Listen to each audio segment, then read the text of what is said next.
In a deeply personal and intimate conversation about loss and grief on Anderson Cooper's new podcast All There Is, The Late Show host Stephen Colbert opened up about the importance of learning to love the thing you most wish had never happened. Colbert, who is the youngest of 11 siblings, lost his father and two teenage brothers Peter and Paul, in a plane crash near Charlotte, North Carolina, on September 11, 1974. He was just 10 years old at the time. "That is such a cliff that I fell off emotionally and psychically and spiritually at that age," he said. Cooper was also 10 when he lost his father in 1978 at age 50 after a heart attack. 10 years later, Cooper's brother, Carter, died by suicide. Colbert told Cooper the loss of his father and brothers shattered his and his mother's lives, but it did not destroy them.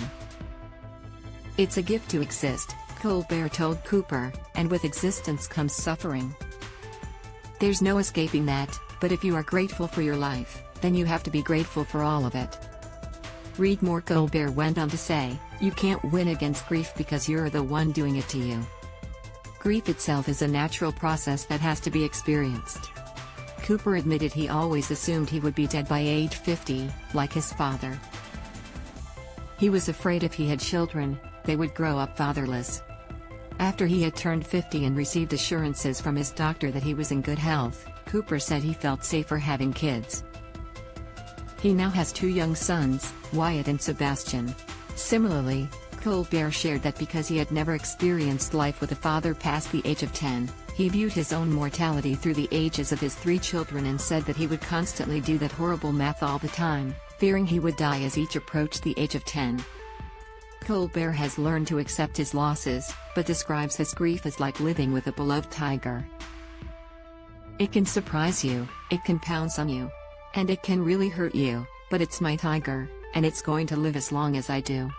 Colbert counseled Cooper, who said he is still trying to understand his grief, to talk about his loved ones and share stories of their lives. Instead of thinking of grief as a trap of depression, Colbert said he tries to look at it as a doorway, because you're going to be a different person on the other side of it. Anderson Cooper explores loss and grief in deeply personal new podcasts. Since his podcast's debut last week, Cooper has received thousands of messages from listeners writing about their own journeys through loss and why it is so important to finally talk about it out loud.